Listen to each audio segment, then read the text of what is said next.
"You do not comprehend," he said. "Not I replied. "Then you are not of the Brotherhood." "How? You are not of the Masons?" "Oh, yes, I said. Yes. You? Impossible. A Mason?" "A Mason," I replied. "A sign," he said. "A sign." "It is this," I answered, producing from beneath the folds of my roquelaire a trowel. "You jest," he exclaimed, recoiling a few paces. "But let us proceed to the Amontillado." "Be it so," I said, replacing the tool beneath the cloak and again offering him my arm. He leaned upon it heavily. We continued our route in search of the Amontillado.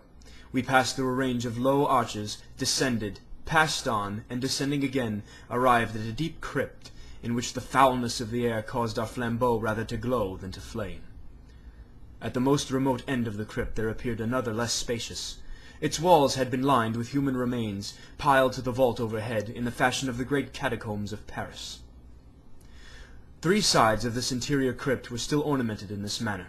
From the 4th side the bones had been thrown down and lay promiscuously upon the earth, forming at one point a mound of some size.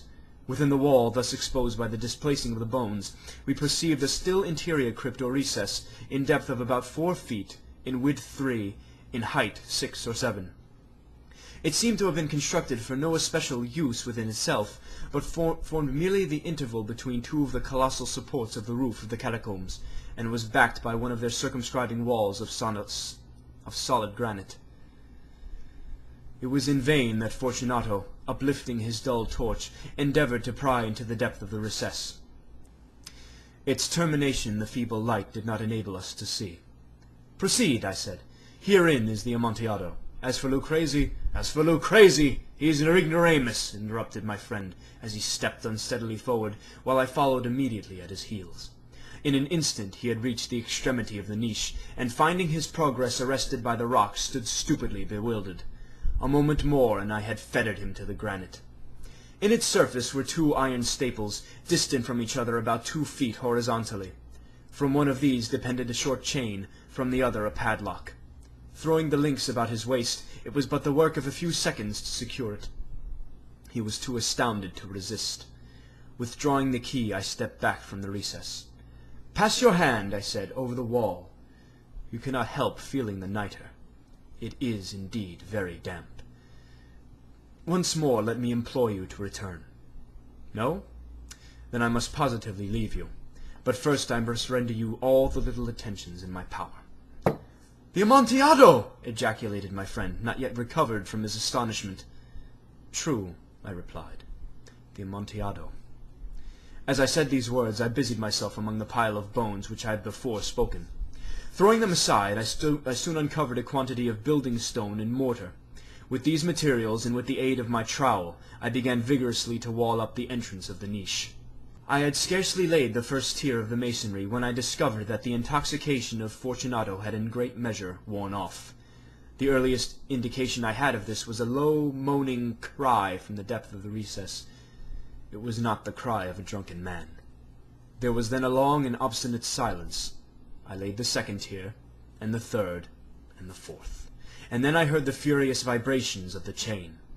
The noise lasted for several minutes, during which, that I might hearken to it with more satisfaction, I ceased my labours and sat down upon the bones. When at last the clanking subsided, I resumed the trowel, and finished without interruption the 5th, the 6th, and the 7th tier. The wall was now nearly upon a level with my breast. I again paused, and holding the flambeau over the mason-work, threw a few feeble rays upon the figure within. A succession of loud, shrill screams, bursting suddenly from the throat of the chained form, seemed to thrust me violently back. For a brief moment I hesitated. I trembled.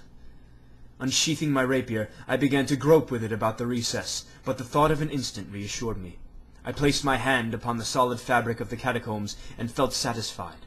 I reapproached the wall. I replied to the yells of him who clamoured. I re-echoed, I aided, I surpassed them in volume and in strength. I did this, and the clamourer grew still. It was now midnight, and my task was drawing to a close. I had completed the 8th, the 9th, and the 10th tier. I had finished a portion of the last and the 11th. There remained but a single stone to be fitted and plastered in.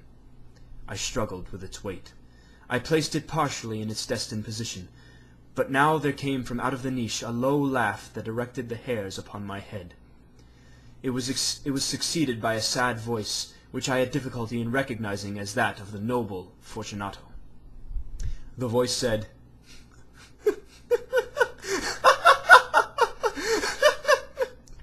"Oh, very good joke indeed. An excellent jest. We will have many a rich laugh about it at the palazzo. Over our wine." "The Amontillado," I said. Yes, the Amontillado. But is it not getting late? Will not they be awaiting us at the palazzo, the Lady Fortunato and the rest? Let us be gone.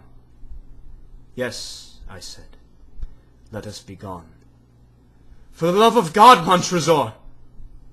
"Yes," I said, "for the love of God." But to these words I hearkened in vain for a reply. I grew impatient. I called aloud, "Fortunato!" No answer. I called again, "Fortunato!" No answer still. I thrust a torch through the remaining aperture and let it fall within. There came forth in return only a jingling of the bells. My heart grew sick. It was the dampness of the catacombs that made it so. I hastened to make an end of my labor. I forced the last stone into its position. Then I plastered it up. Against the new masonry I re-erected the old rampart of bones. For over half a century no mortal had disturbed them.